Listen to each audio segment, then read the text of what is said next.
মুসলিম সমাজকে রক্ষা করার মরাল ডিউটি আমার।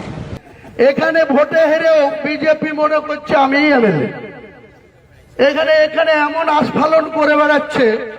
তা আমি শুভেন্দু অধিকারীকে সেদিন বলেছি যে আপনি ভোটে জিতেছেন, আপনার দল জিতেছে, খুব ভালো কথা, কিন্তু মুর্শিদাবাদে আস্ফালনটা একটু কম করতে বলেন।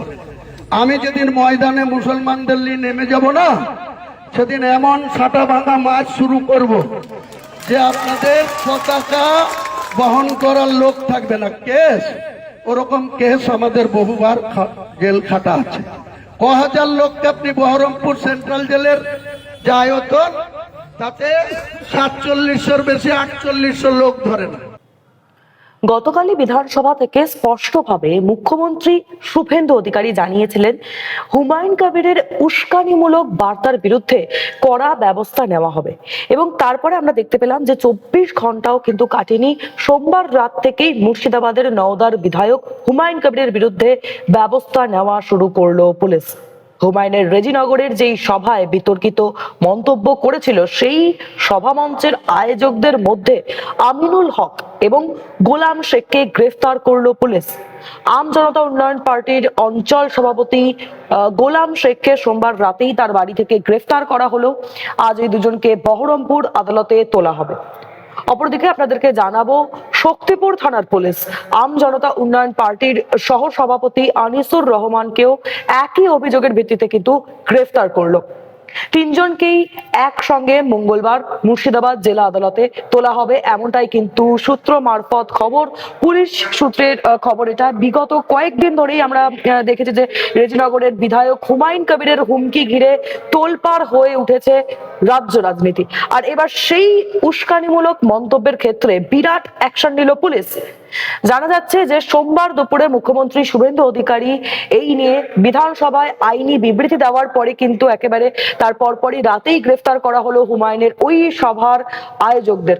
গোটা বিষয়টা ঘিরে কিন্তু রীতিমতো চাঞ্চল্যকর পরিস্থিতি তৈরি হয়েছে, এবং এই বিতর্ক কিন্তু একটা শুরু হলো। এবং কি ঘটেছিল সেটা একবার আপনাদেরকে বলবো। গত 26শে জুন রেজিনগর কাশীপুর এলাকায় আম জনতা উন্নয়ন পার্টির একটি জনসভার আয়োজন করা হয়েছিল, আর ঠিক সেখানেই হুমায়ুন কবির বিজেপি এবং মুখ্যমন্ত্রীর বিরুদ্ধে এমন কিছু মন্তব্য করেন যা ঘিরে রাজনৈতিক ও প্রশাসনিক মহলে তীব্র প্রতিক্রিয়া শুরু হয়। মুসলিম সমাজকে রক্ষা করার মরাল ডিউটি আমার। এখানে ভোটে হেরেও বিজেপি মনে করছে আমি এমএলএ। এখানে এমন আস্ফালন করে বেড়াচ্ছে। তা আমি শুভেন্দু অধিকারীকে সেদিন বলেছি যে আপনি ভোটে জিতেছেন, আপনার দল জিতেছে, খুব ভালো কথা, কিন্তু মুর্শিদাবাদে আস্ফালনটা একটু কম করতে বলেন। আমি যেদিন ময়দানে মুসলমানদের নিয়ে নেমে যাব না, সেদিন এমন সাটা ভাঙা মাছ শুরু করব যে আপনাদের পতাকা বহন করার লোক থাকবে না। কেস, ওরকম কেস আমাদের বহুবার জেল খাটা আছে। ক হাজার লোককে আপনি বহরমপুর সেন্ট্রাল জেলের যে আয়তন, তাতে 4700-র বেশি 4800 লোক ধরে না। একের পর এক হুমকি, হুঁশিয়ারি, রীতিমতো হিংসামূলক পরিস্থিতি তৈরি করেছিলেন সেই সমাজে। আর সেই বক্তব্য প্রকাশ্যে আসার পরে থেকেই বিরোধী শিবিরের তরফে কড়া সমালোচনাও শুরু হয়। বিধানসভায় গতকাল এর তীব্র নিন্দা করেছিলেন মুখ্যমন্ত্রী শুভেন্দু অধিকারী। আর মাননীয় হুমায়ুন কবির যে বক্তব্য রেখেছেন, এই বক্তব্য আপনাদের কাছে আমি পড়ে শোনাচ্ছি। 26/6/2026 afternoon, Humayun Kabir MLA Nowda AC, তিনি একটি উনার পার্টির মিটিং কাশীপুরে রেজিনগরে করেছেন। সেখানে তিনি বলছেন এই যে অনামিকা ঘোষ, সে ভোটে হেরে মনে করছে আমি এমএলএ, এখানে ভোটে হেরে বিজেপি মনে করছে আমি এমএলএ, এখানে এখন আস্ফালন করে বেড়াচ্ছে। তা আমি শুভেন্দু অধিকারীকে সেদিন বলেছি যে আপনি ভোটে জিতেছেন, আপনার দল জিতেছে, খুব ভালো কথা, কিন্তু মুর্শিদাবাদে আস্ফালনটা একটু কম করবেন। আমি যেদিন ময়দানে মুসলমানদের নিয়ে নেমে যাব না, সেদিন এমন সাটা ভাগা মার শুরু করবে যে আপনাদের পতাকা বহন করার লোক থাকবে না। কেস এরকম কেস আমাদের বহরমপুরে জেল খাটা আছে। 5000 লোককে আপনি বহরমপুর সেন্ট্রাল জেলের যা আয়তন, তাতে 4700 বা 4800-র বেশি লোক ধরে না। লাখে লাখে লোককে রাস্তায় নিয়ে নামাবো আর সাটা ভাঙা মার দেব আর জেলে যাব। কদিন জেলে আটকে রাখতে পারবেন, কত খাওয়াতে পারবেন দেখব।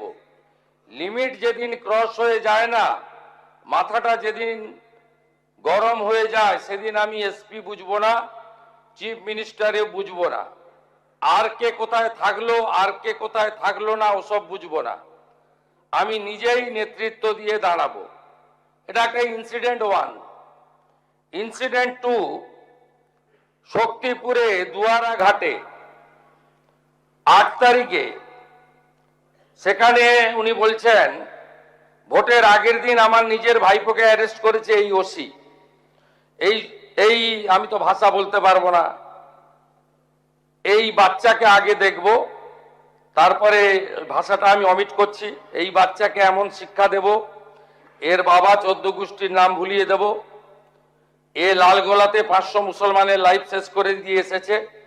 সত্যভাবে বলবো, এই ওসিকে এখান থেকে সরানো শুধু না, একেবারে অকেজো পোস্টিং দিতে হবে।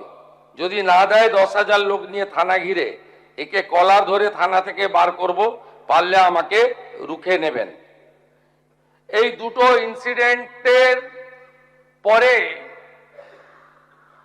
আমার মনে হয়েছে যে এনাফি জানাব, সময় এসেছে এই ধরনের লোককে সবক শেখানোর। আপনাকে আমি পরিষ্কার বলছি, মমতা ব্যানার্জি মুখ্যমন্ত্রী নন। আপনি দুর্বল মুখ্যমন্ত্রী পেয়ে যা খুশি করেছেন, যা খুশি বলেছেন। আমি আপনাকে বলে গেলাম, আমরা দুটো এফআইআর স্টার্ট করেছি। Rejinagar PS case number 219/226, dated 26/6/2026, under section 152, 192, 196, 197, 224, 299, 351 within bracket 2, 352, 353 of the ভারতীয় ন্যায় সংহিতা। ইনসিডেন্ট নাম্বার 2তেও আমরা শক্তিপুর পিএসএ 176/226-এ আরেকটা কেস ইস্যু করেছি। সেই কেসেও আমরা ভারতীয় ন্যায় সংহিতার সমস্ত সেকশন লাগিয়েছি।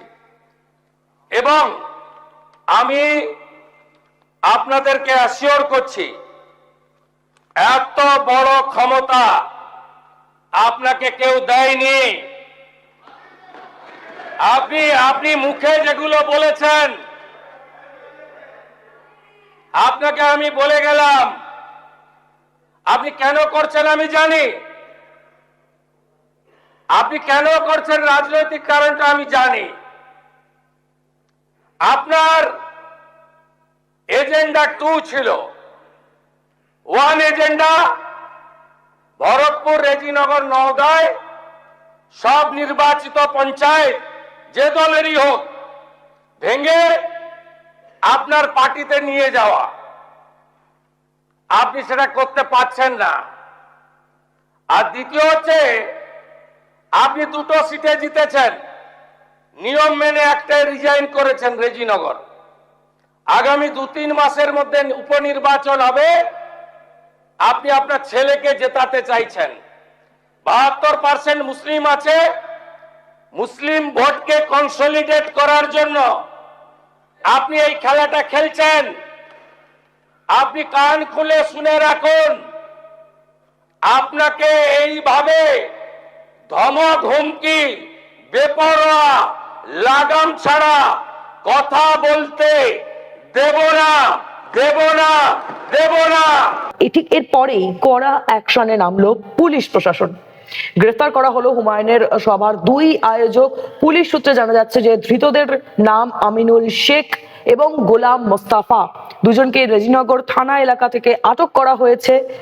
এবং এই তদন্তকারীদের যে দাবি তা হলো যে বিতর্কিত ওই সভার আয়োজনের সঙ্গে দুজনেই প্রত্যক্ষ ভূমিকা ছিল, দুজনেরই কিন্তু সেই ভূমিকা ছিল। মূলত এই গোলাম মোস্তফাই রেজিনগর থানার কাছে ওই জনসভার অনুমতি চেয়ে আবেদন করেছিলেন এবং সভার সামগ্রিক ব্যবস্থাপনার দায়িত্বও কিন্তু তিনিই ছিলেন।